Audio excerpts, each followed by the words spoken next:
Okay. Thank you very much, Alice. Thank you. And it's really a pleasure sharing this section with Beatriz Garcia, Katia Rubio, and Jean-Luc Chaplet. And thank you for our audience. And a special thank you to Bernardo to give me this opportunity to share with you my research and my academic interests. So,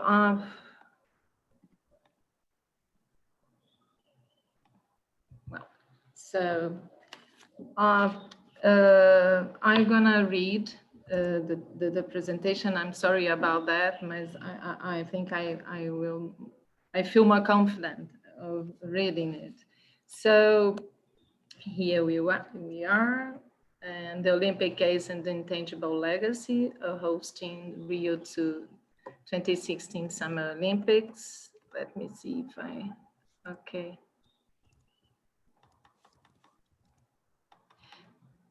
So cities engage in the Olympic bidding process. They also engage in the process of building up a new identity for themselves.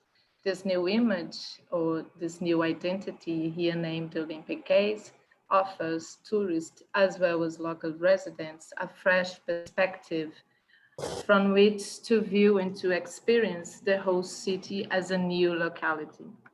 So based upon Rio 2016, this research on the intangible legacy of hosting the Games aims to be a reflection on image transformations experienced by the host city, particularly in terms of tourism, marketing, and business, as it becomes, even temporarily, present-day mythical Olympia. So before talking about the research itself, I would share with you when this idea first came into my mind, this concept of the Olympic Games.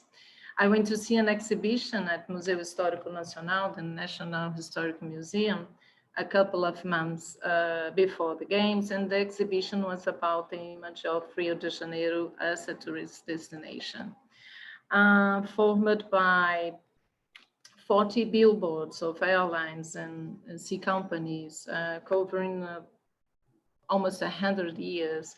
The exhibition presents a marvelous city with all its natural and exotic landscape and architectural cosmopolitanism. After seeing these beautifully designed posters, I asked myself as a carioca, if after almost a decade of infrastructure and urban mobility works, among other changes made in the urban landscape, to host the Pan American Games, the FIFA World Cup, and the Summer Olympics, could Rio de Janeiro still be described as the marvelous city? So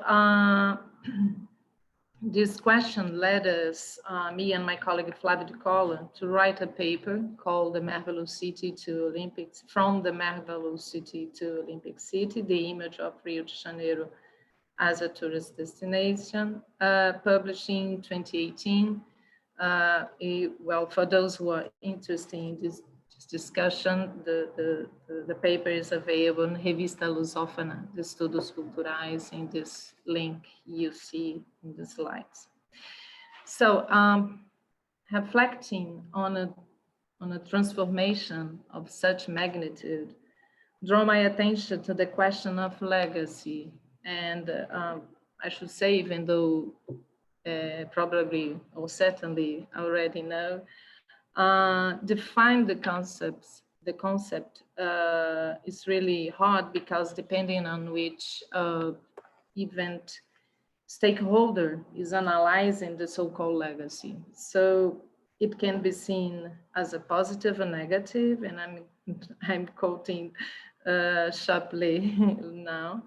It can be seen as positive and negative, tangible, intangible, territorial, personal, intentional or unintentional, global or local, short or long term, sport or non-sport. So there is a wide academic literature about the legacy, and for this research, I choose this definition to frame the concept. So the legacy essentially is a dream to be pursued rather than a certainty to be achieved. So in this sense, this global repositioning of the locality from an ordinary city to Olympic one. It's a mixing of city marketing strategies that put together an urban plan which changes the way the city presents itself to the world, and a realm of communication actions to reinforce this new identity as a tourist destination. Thus, in my point of view, the Olympic Games is the intangible legacy. Drawing on Uri's tourist gaze, the Olympic gaze is similarly socialized, systematized, and it is a result of a number of marketing and communication actions which grounded mailing in urban and architectural changes gave the city its new Olympic shape and identity. And quoting Bessa and Alvarez, this image can be built on diverse information, which can be either true or not, and this is important, which can be either true or not, and it's produced by different sources, made of the combination between historical facts and news, myth, beliefs, national characters, stereotypes, local culture production, and touristic promotion. So my research to reflect how the Olympic Games is historically created, the methodological approach used in this research was the depth hermeneutics.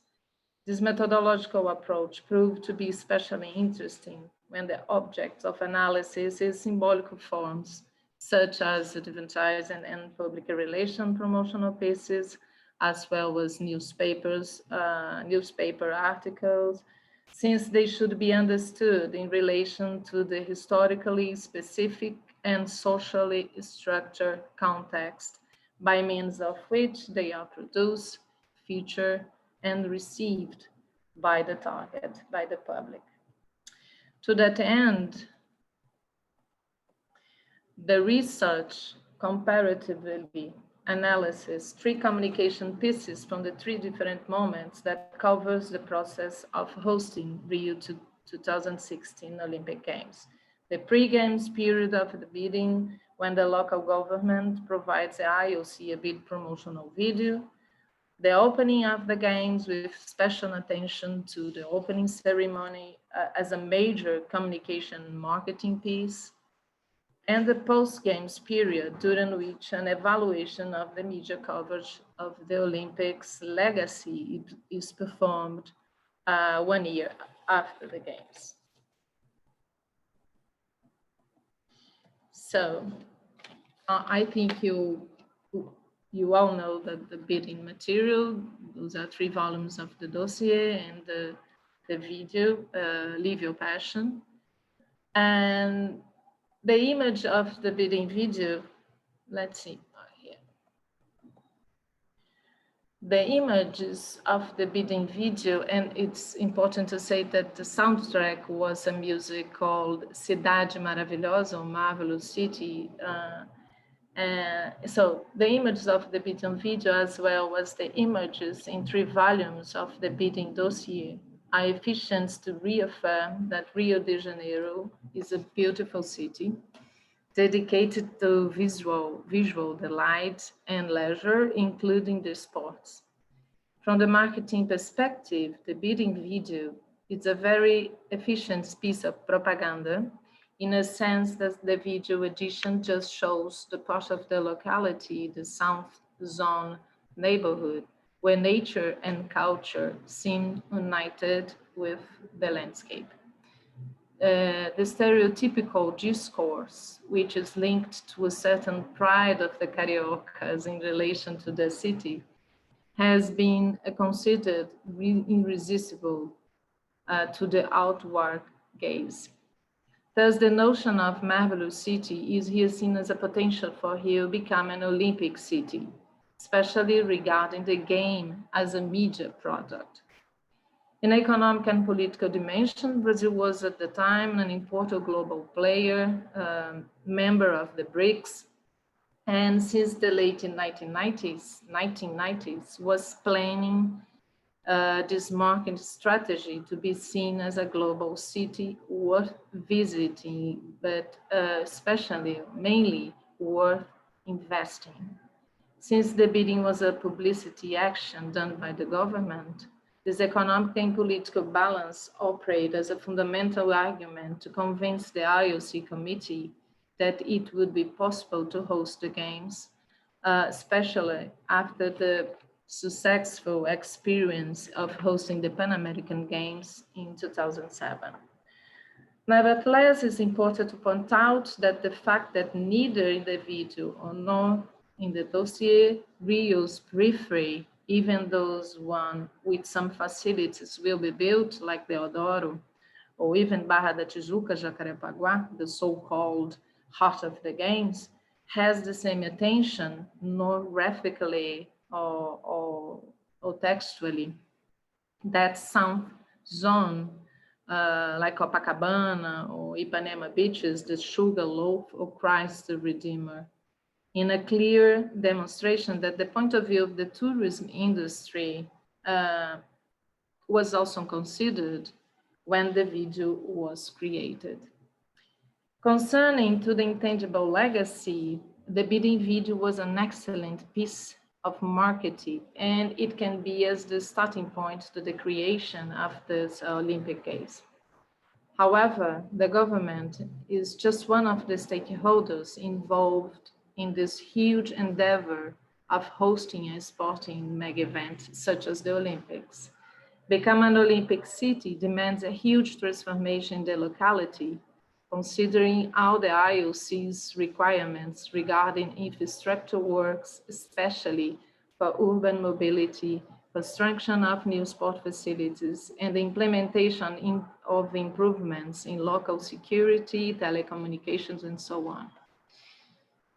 An urban redesign of such magnitude does not occur without tension between poles of power and resistance, involving all the actors of the process, namely governments, the IOC, the civil society, the media, the sponsors, and the real estate companies, and so on.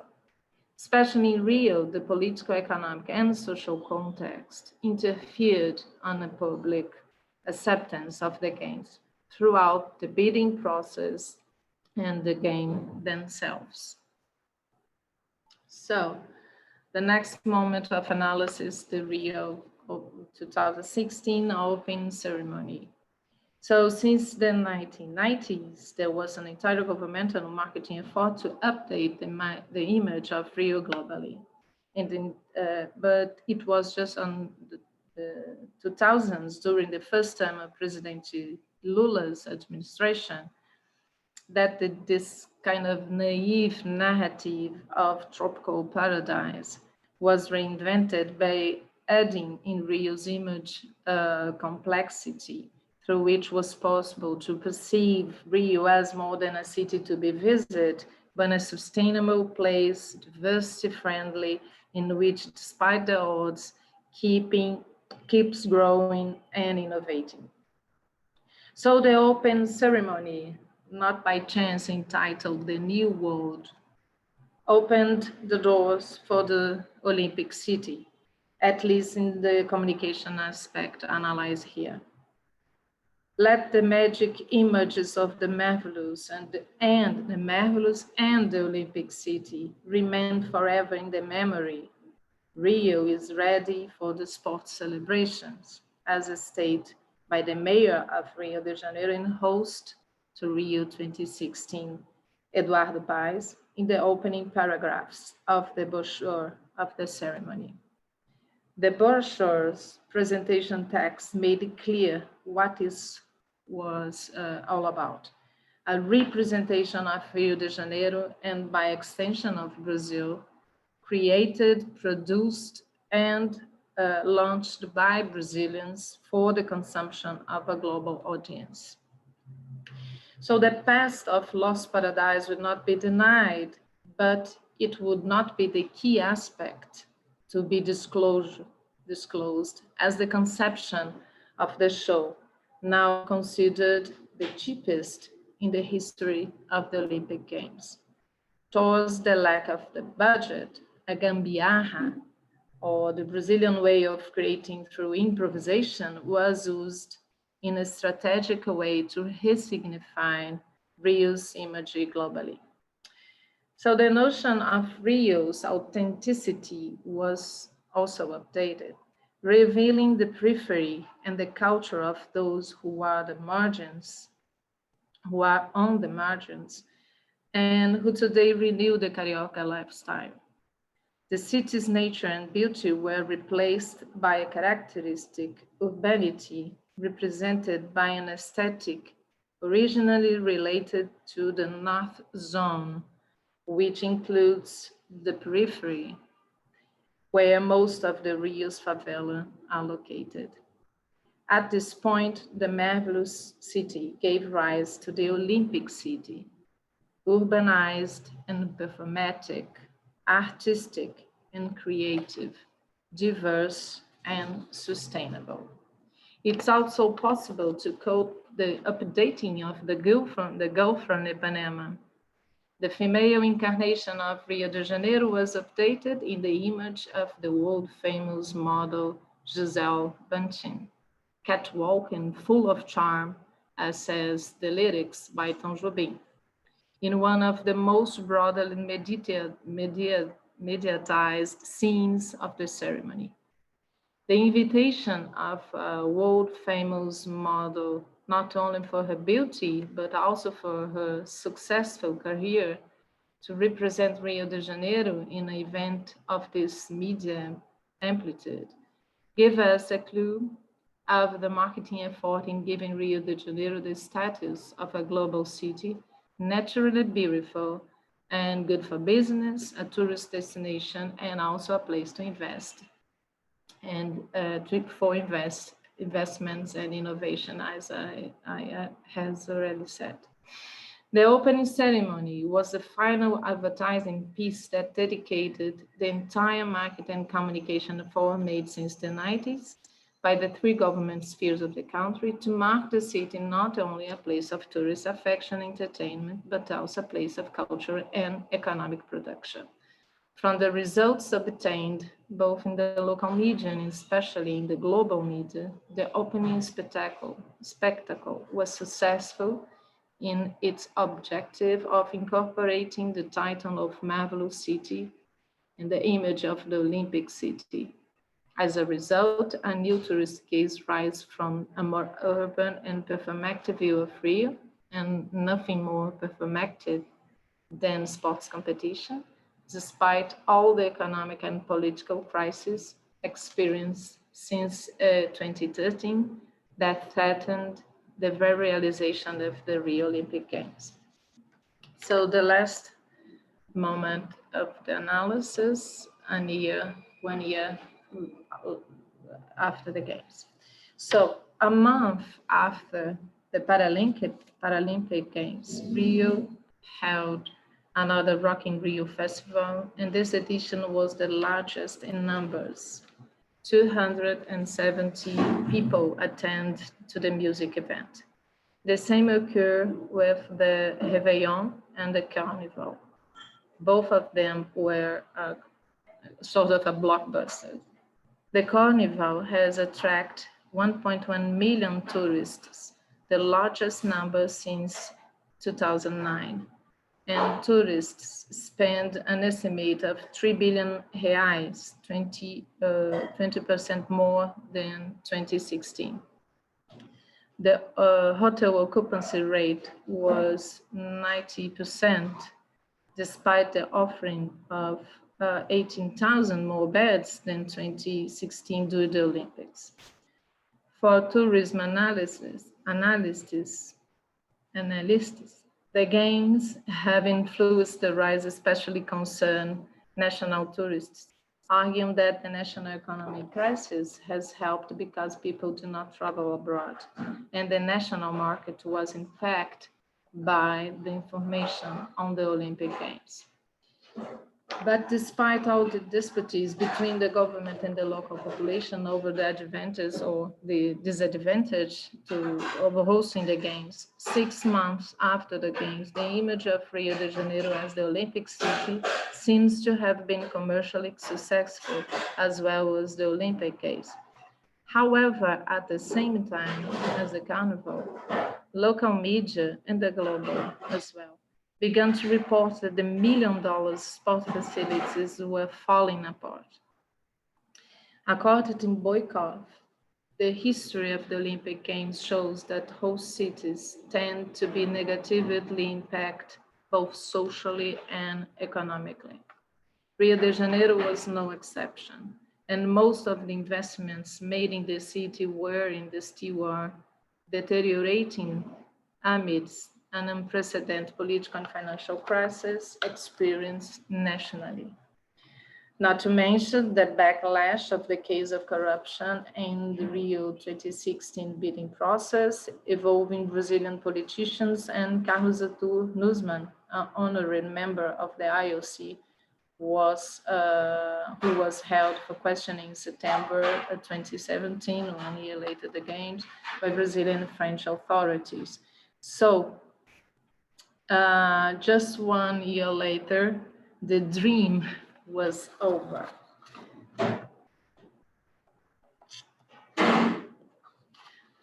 Between the selection moment and the games themselves, this new way of gazing keeps changing, and it is mobilized, reappropriated, and recreated in different ways based upon each social actor's particular interest. Hence, the Olympic gaze is necessary plural. As the tourist gaze itself, it is to a certain extent hermeneutic, since it varies according to distinct historical, political, and economic contexts. In the case of Rio 2016, the Olympic gaze was strongly influenced by the Brazilian political and economic scenario. For the Cariocas, above all, it was impossible not to pay attention to all negative news about the legacy and the impact of the Olympics in the locality. Thus, for the Cariocas, beside the good memories of the competitions, what remained after the games were over? Unfortunately, not much. Corruption, billions of debts, lack of transparency, and high social costs, to name some of the legacy left, brought down a decade of marketing and communication effort to build up an Olympic case. And as Beatriz said, the context has eaten up the text. So, has been the first city in Latin America to host the Summer Olympics. Seems a very distance past. Now, especially 5 years later, the latter experienced a global pandemic in the worst way possible. But for good or for worse, despite all the social complexity of the scenario, for Rio, roading the games was an important, after all, an important milestone and in the city's history. So, thank you.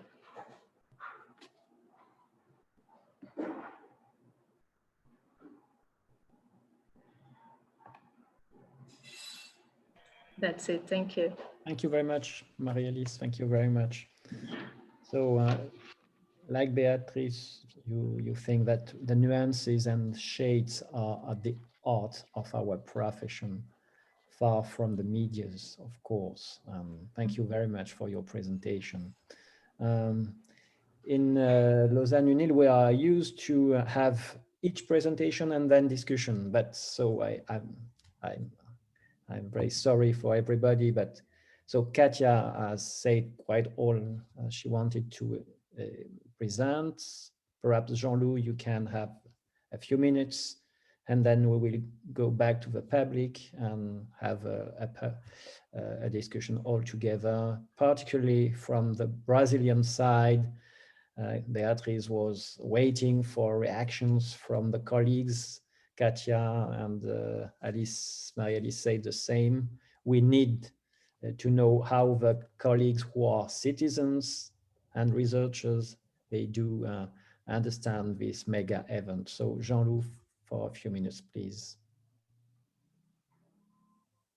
Tu as coupé le son, Jean-Loup. On ne t'entend pas. Hello, Jean-Loup. Ton micro. Merci. Yeah, so I was saying thank you for this presentation, Maria-Alice. It was very nice. I like this idea of Olympic gaze. It is really appropriate, and I had never heard it before.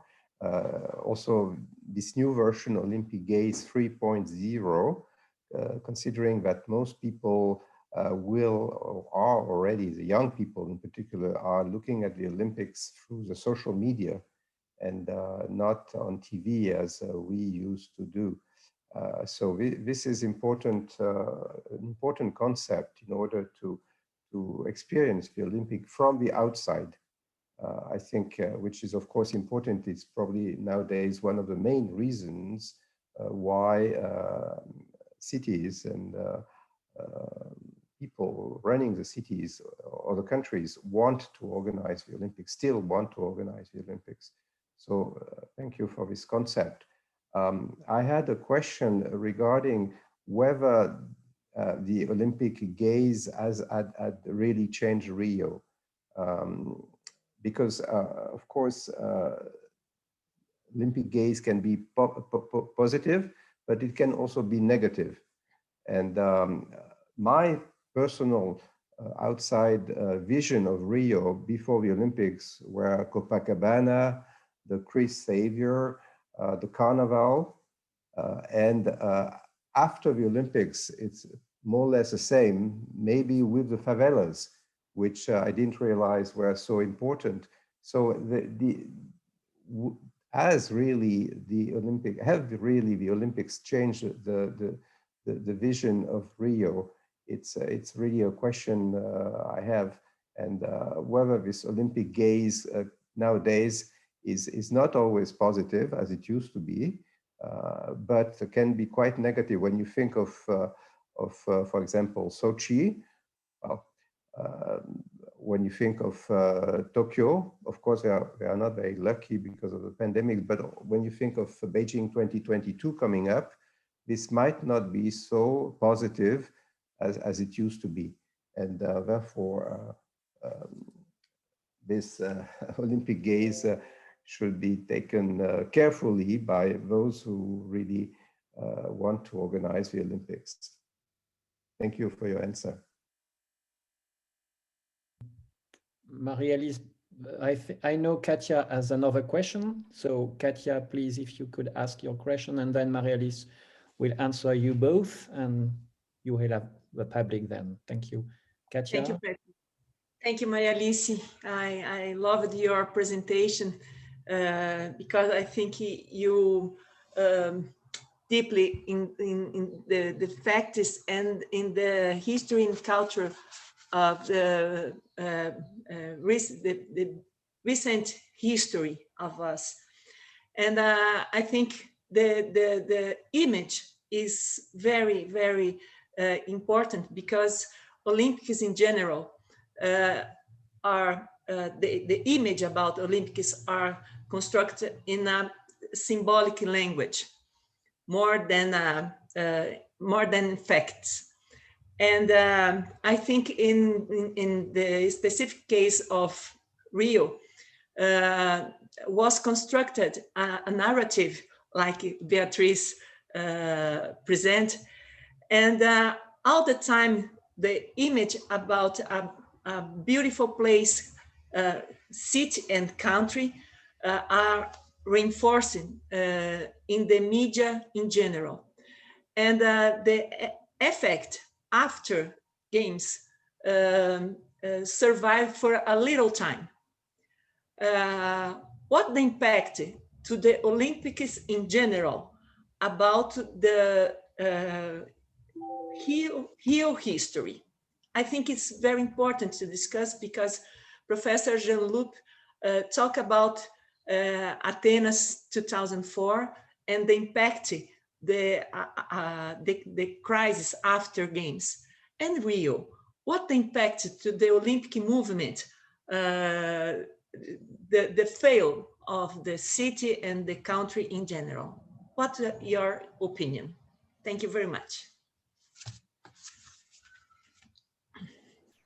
Thank you for the questions. Well, first of all, I want to tell you that as a Carioca, and I think for Rio, it was really a magic moment, held the Olympics. And as Beatriz said, we, at the time, we were proud about, just for the period of the games, you know, was really a relief, a temporary relief, but was really, really great to, in my experience, I was also, I work training the volunteers to be working at the game. So for me, it was a really magical experience to be part of the Olympics. But after, just for a short period of time, 6 months, regarding the tourism and the market and communication, as I said, it was a short period of some games. You know, we can say, the carnival was better than the last year, and so, but one year after the game, kind of experience was already falling apart, as I said.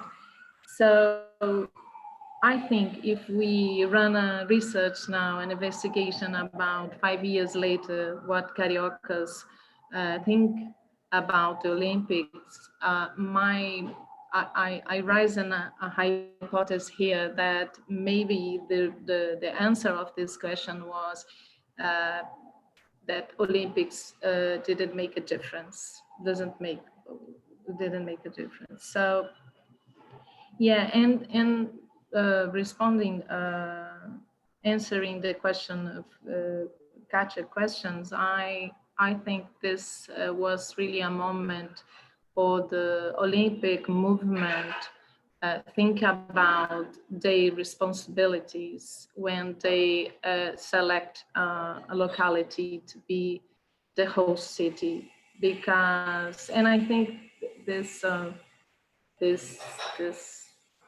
how can I say, this thinking of hosting the Olympics has already been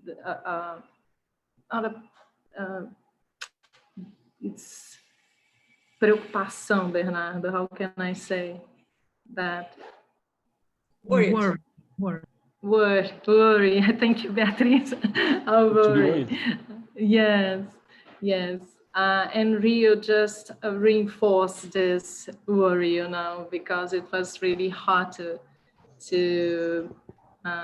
the context was really terrible. So that's it. I think now after the Rio 2016 games, the movement, the Olympic movement, weren't the same.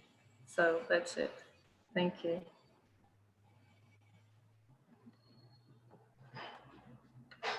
Thank you, Maria-Lise. So as I have written, everybody, you can take the floor, ask some questions or have remarks or analysis about the Rio de Janeiro Olympics, please. Bernard, how you describe? Yeah. May I go first? Yes, okay. Yeah, merci. So first of all, thank you, Beatriz and Maria-Lise, for presenting us these two great presentations. It was great. My name is Braulio. I'm from Brazil, so I think I'm gonna answer. I'll try to answer what you have asked, Beatriz. As a Brazilian, just to, as a Brazilian, what I see the Rio Games as a project made for abroad Brazil, was not made for Brazilians. As everything, I think Darcy Ribeiro, one of the anthropologists here in Brazil, well-known anthropologist, he says that Brazil is a country that was never made for Brazilians. So it's not new, because everything, if we look from the 16th century until now, our economy is made for abroad. Our cultural, how to say it, the things that we look for are from abroad, from USA especially, and and I think that the Rio Olympics was not exception at all. Even if when we look at the selection process, the election process in Copenhagen, we can clearly see that the main argument for bringing the games here to Brazil is it's time to go to the Latin America. Our president said you have to bring the Olympic cauldron, the Olympic flame, to South America. And so I'm a civil engineer, and I also have a master's degree at the International Olympic Academy. So I can see clearly from the tangible legacy. And I remember that I think 2004, Rio tried to bid for the games also, and the Olympic Park was placed in the north zone of Rio, which is the poorest region of Rio. So that project was more for Rio itself, for the city, because the park, all the structure, the main structure, was placed there where the city needs in my perspective, from my perspective. But then for 2016, they switched the place to Barra da Tijuca, which is like much better place to live, I guess. I don't know if that's the right word to say. And so I think that's the Brazilian perspective, my Brazilian perspective. And also I think the Rio Games was placed in a moment that the Olympic movement and the Olympic mentality was changing a lot. And maybe Rio was the last edition of the games from based on a 20th century idea of Olympic Games. And because we had we had the atoms that we have spoken already about the problems after Beijing was also very international made.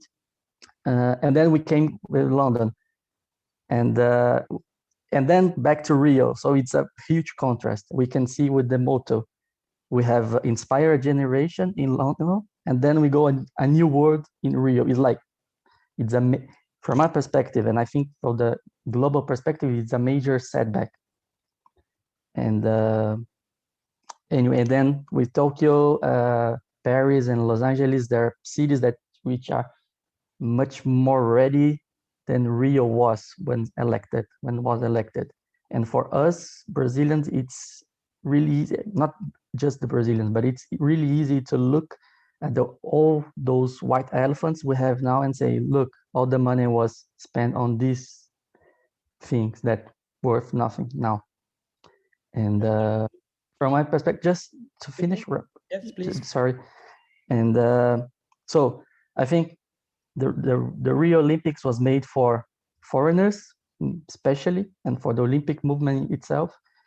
And those, maybe I'm not being so humble, but just like myself, we had the perspective to look as an opportunity, and we look it for our personal opportunities, because we knew that the project itself would never give us anything. So we had to look for it. And that's like what I did. And then with the Olympic, I was a volunteer, and etc., etc. But I think the main point was that. Thank you, Patrick. Sorry for taking so long. Okay, which was very clear. Thank you. And perhaps Bernardo, you wanted to take the floor before. Bernardo? I'd like also to congratulate Beatriz and Maria Alice for your presentations, and as well as Katia and Professor Jean-Luc, the questions you raised about, for us, Brazilians is really a big challenge up to date. So the more distant you are, the more it's important to rethink about the general meaning of a decade of mega events in Brazil. So since 2007 up to 2016, we faced these challenges, and as you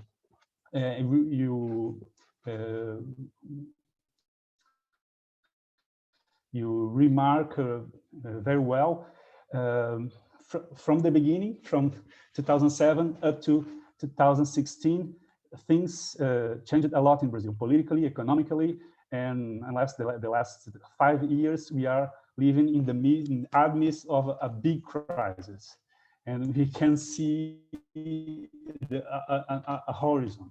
So I think that the evaluation of the mega sports events in Brazil, not only the Olympics, is due also to the whole problems that Brazil are facing nowadays in political and economical terms. I especially appreciated this discussion about the big narratives, this idea to frame the before, the during, and the after process in order to realize this meaning. And at the same time, it's something that Beatriz said, that sometimes we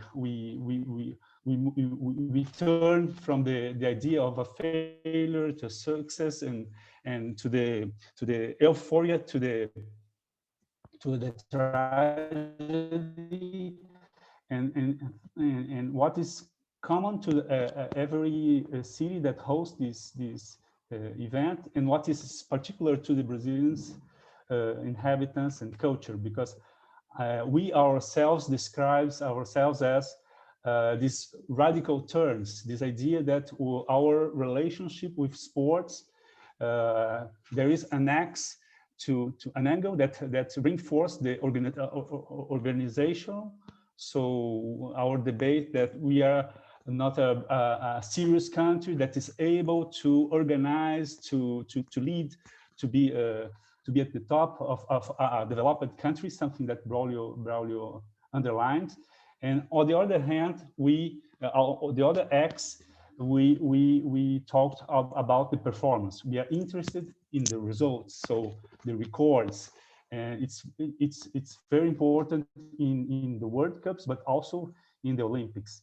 And when you presented the graphics, when you different the cover of the media, I was asking myself, if it's possible also to understand when the media is more interested to cover the information about only the games, to cover the sports, and when it's more emphasized this aspect related to the organization. So the idea of a country that is able to organize a big event, a complex big event that has players, private players, public players, and so on.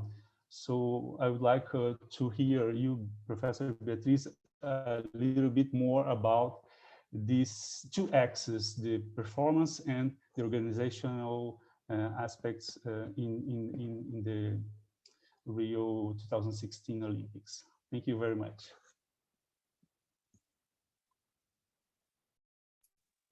Should I say something briefly, or we go to the next? Okay, so a very important point there regarding whether the narrative gets dominated by the performance, the results, the medals, or how much of it is around the politics and the context, is something that also has happened more and more, especially since Beijing in 2008. There has been a growth in other types of journalists that now get accredited to go to the games. So in the past was very much a sports journalist mainly, but with Beijing, the political story was very important as well. So for the first time, for instance, during the opening ceremony, the commentator from the BBC was not the sports journalist, but the leading anchor of the politics journals, because it became recognized that actually the games have a weight, and there are many other dimensions that are very important beyond the sport. So what we have been seeing in the last decades, and also after Barcelona, where the whole stories about the city became more and more dominant and expected, is a far broader range of journalists that would travel to the games to get first-hand stories beyond the sporting narrative. So yeah, Rio is another example where there was a whole cohort of journalists that were chasing stories about what happened in the favelas, the social angle, the political angle was as important as the sports. And something that then going back to what Braulio was mentioning earlier that I think is fascinating is then that, and also it takes us to the Olympic gaze and the comment that Jean-Luc had on Maria's presentation, that we get this context or this contrasting situation with Rio as a city that in the public imagination around the world was very much anchored on this Ciudad Maravillosa idea, and all of this, the myth of the carnival and the color, but that after the games, actually the gaze has been occupied much more also by the troubles. So again, in general, despite the fact that maybe these games were very much oriented towards a projection outside, what most of the world has taken is an image of the city that is maybe not as just generically fun as they had. What they now have is much more of an awareness of the favelas, of the controversies and the issues, which is certainly something that none of the organizers expected. And what it takes me back to that in this case is how important that conversation of from Brazil to Brazil was, to take that seriously as the original proposal behind the cultural program was, and it didn't happen. So I will finish here, both in the case of the London Games and in Tokyo, the cultural program and the Cultural Olympiad that starts 4 years earlier, the first 2 years have focused on a conversation from the country to the country. So the first 2 years of the Tokyo Olympiad was Japan to Japan, nothing to do with the international take. Mm-hmm. And London worked very hard on the national take, so liaising with Scotland, with Northern Ireland, with Wales, so that they didn't lose the rest of the country. In Spain, the same. Barcelona dedicated a lot of effort to ensure that the rest of Spain, beyond Catalonia, was buying in. So in the case of Brazil and Rio, there is an issue. So on the one hand, as Katia said, whether it was just Rio and not enough work was done to engage other parts of Brazil, but then this other aspect of how important it was to get to listen to everyone and not just have the external projection. So yeah, food for thought, but fascinating. Yeah, can I say something? Because I thought we could have a wonderful research topic on the sister cities hosting the Olympics. Rio, Sao Paulo. There are some people from Sao Paulo who took part in your research, but also we have, of course, Barcelona, Madrid. We have Milano, Torino.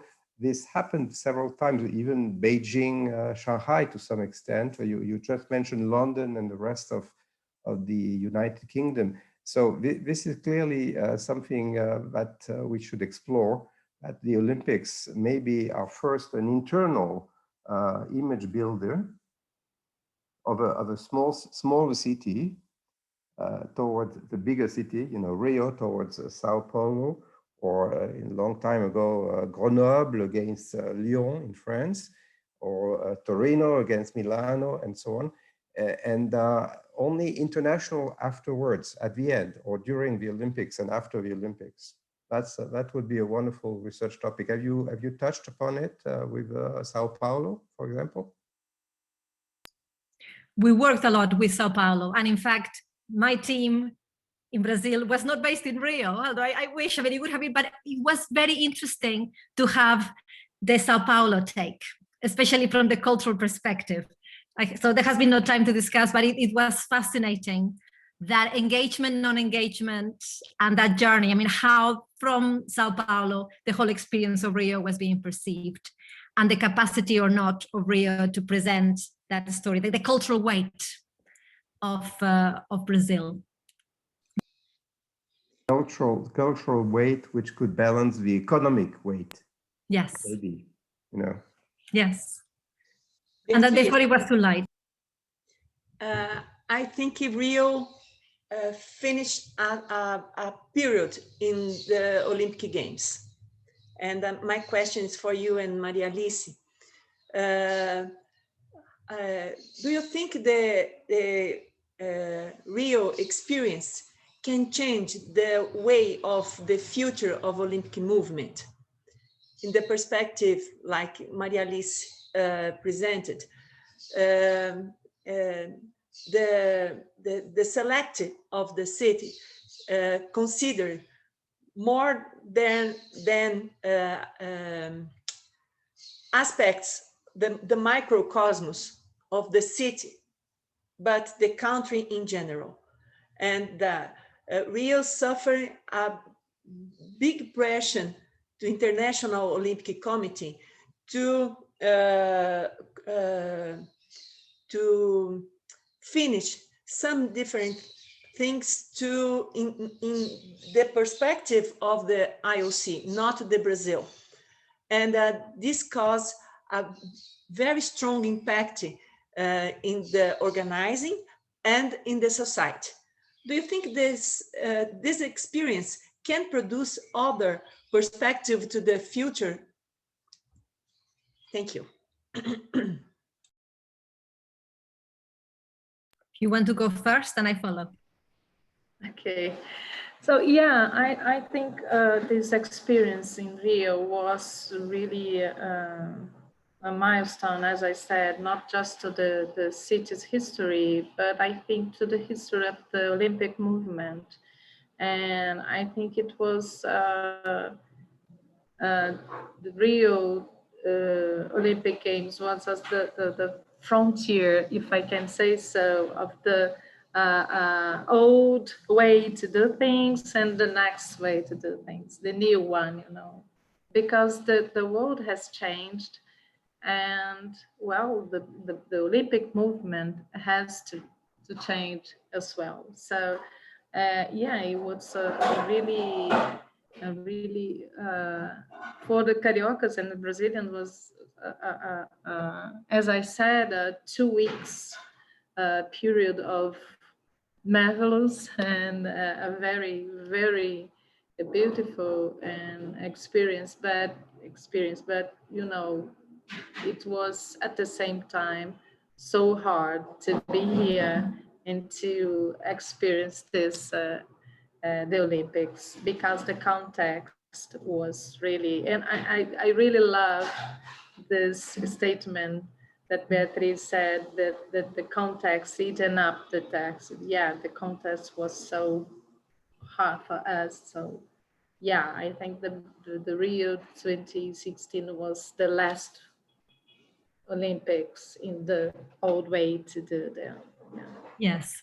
We and hope so. clearly, sorry. And there is, because obviously there is Agenda 2020. I mean, the whole also now process, the way of even bidding the candidacy, it's really has become so much more careful and sophisticated. Rio also was one of the last, I think, of one of the styles of presenting the candidature, the way that the chapters are presented.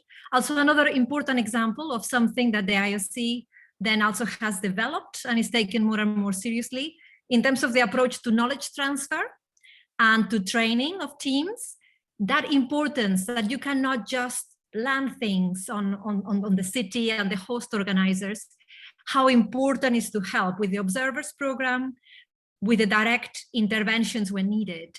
So for instance, I followed up very closely the assistance that the IOC provided as well to deal with the whole look of the games, not the dressing of the city, when there was a whole disaster with one of the contractors that didn't deliver any of the wrappings, you know, to finish and provide kind of crowdfunding and signaling into the city. despite the fact that the proposals had been beautiful. From a design perspective, they were beautiful ideas, and then how it had all to be resolved in a different way. And again, you had the teams from the IOC providing assistance. And now what you had is the learnings, because as a legacy that is not discussed, and it's a legacy from the Olympic movement, for instance, you had some of the people involved in the education programs with engagement that are now part of the pool of experts, because obviously the way, so there is also people working in the organization of Rio that actually are seen as fantastic experienced individuals that can help future games, because also the challenges they faced were particularly tough. And despite everything, they still were able to do something meaningful and valuable. So yeah, things keep evolving.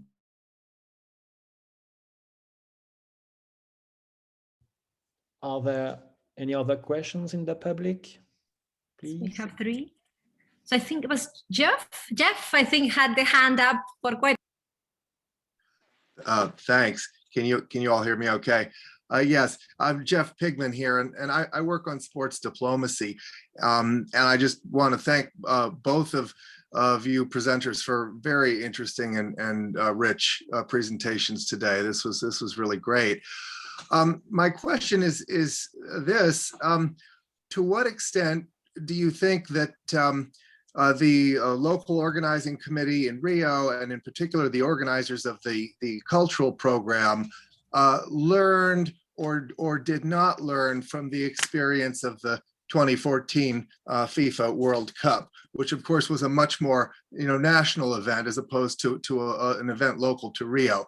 But I'm thinking specifically from this perspective of place branding, nation branding, and so forth, and the public positive, I seem to recall positive international public perceptions of the World Cup, and things that went well and didn't go well. What do you think was learned, or what did they fail to learn that affected how Rio went off? Thank you. I think the learning was there and was taken very seriously, and the issue is that then the budgets disappeared. So obviously there were a lot of plans, and then there was just no funding. I mean, on the cultural program front, I remember, I think even Brazil lost the kind of cultural ministry, so like a whole area of delivery and responsibility for culture disappeared. So there was an enormous gap, and also it happened very last minute. So I can say from a strategic point of view and a planning point of view, the proposals were there. I have a beautiful vision behind the cultural program, but then it just was not feasible. People lost their jobs. There was a real vacuum. So that there was a real issue there because of that context. No, those are the things that were happening that were probably something that doesn't compare with other edition of the games in terms of how dramatic those circumstances were. Even if we think of Athens or other games that had difficulties leading up to the hosting period.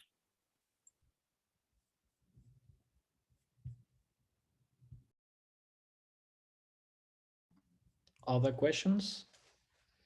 We have a public from all over the world today. William, So is you. William, yes. Hello, everyone. I'm William. I'm speaking from São Paulo, Brazil. I'm a master's student from University of São Paulo. I'm a big fan of Professor Katia, of course. I know her personally. I also met Beatriz in Buenos Aires, 2018.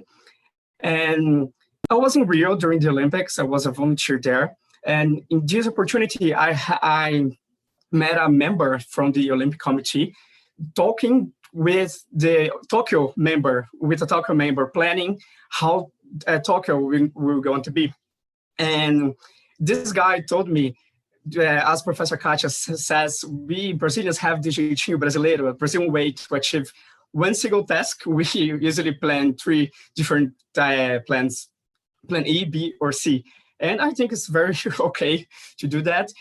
However, the Japanese member answered this Brazilian member talking, we only have one plan, and this plan we're going to work. We don't need to have a backup plan.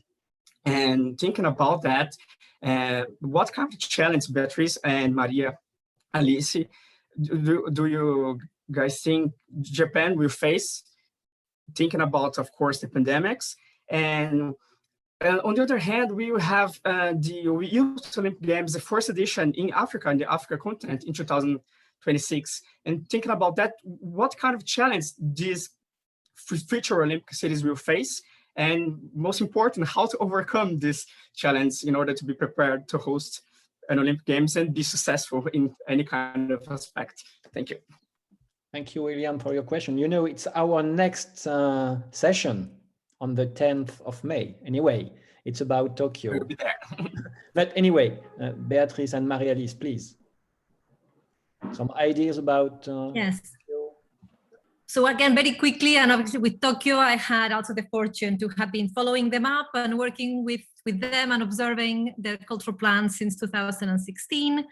So yes, never say never, because certainly you cannot have just one plan. And the big lesson that the pandemic is bringing, and it's now incorporated into any major event and festival planning, is the need for fluidity. So how, of course, you need to be strategic and coherent, but you can never expect that things would go one particular way. So of course, Tokyo has had to adapt. The big challenges and the element that has been more fascinating, especially from a cultural point of view, is that there is a need to keep discussing sensitivities and varieties. And also this is a big learning point for the IOC, because we cannot assume that there is just one way of seeing or doing things. So we have had now a whole era of the Asian Olympics, no? So obviously with South Korea and then Japan and then China. And what that has been clear is how many references we need and how it's not possible to just consider that there is one success formula or one best case scenario. So Tokyo has been very resistant to see London as the key reference from learning. I have to say that also from a cultural point of view, Rio has been put aside as a not so much a reference to present to in some ways. I say this informally, but it's somehow what has happened. Whilst London has been very good at selling and presenting that the story of success. And in Tokyo and in Japan, there has been a bit of resistance to this, to say, well, we also have, you know, a very long history of cultural complexity. We are a very sophisticated nation. We want to do things our way. So interesting how they have been able or not to adapt. And the cultural program that is going to be presented is different from what they originally planned, but there has been no other choice. So my only line was that on the importance of the communication and the narrative take, and how important for Japan it is to listen and pay attention to the skeptics, not those that feel that this is not the time to host an Olympics. It's very important to have conversations, not to ignore that other alternative narrative, because otherwise, no matter how well and how careful they are with the hosting, they could have a real backlash. So I am really curious to see what happens. The Cultural Olympiad, I think, yes, they are already developing things. And one of the big programs, I had a small picture in my presentation, is this whole work with the Tohoku region. So one of the most important aspects for Tokyo had been the reconstruction games, also how you come back after the big earthquake that they had. And the cultural program has been playing a role with a big puppet that is connecting communities. And this is one of the bits that they are exploring now in the lead to the summer. So, but with many adaptations. So thank you, William, for your question. And I just want to say, I think one line is that the Olympic Games is hermeneutic. So you must pay attention to the context. So it's impossible just to think of an image and go through the scope without paying attention of the context, the rest. So I think in Tokyo, I don't know, our next meeting will be about that, but well, nothing major than the pandemic, global pandemic, to change plans, you know, so let's see. Thank you very much, all of you. With Bernard, we are very pleased to have this session today again. It's a good transition for the next one in Monday on the 10th with Isami Romero, Lamartine Pereira da Costa about From Asia to the World, Tokyo and the Urban Imaginary, and we'll have as panelists Ana Maria Miragaya and Martin Müller from Lausanne. And thank you very much for this session. My question, the last one, is who benefits from the crime and who benefits from the success?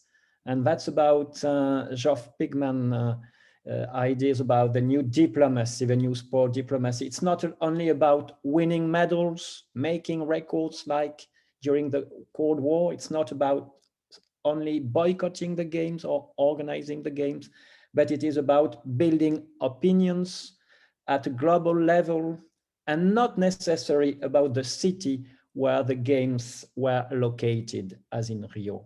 So thank you very much, all of you, and see you next month and for this Rio de Janeiro Lausanne University meeting. Thank you very much. Bye-bye. Bye-bye. Thank you. Thank you very much. Jean-Loup. Thank you, Katia. Thank you very much. Thank Bye-bye. you. Bye-bye.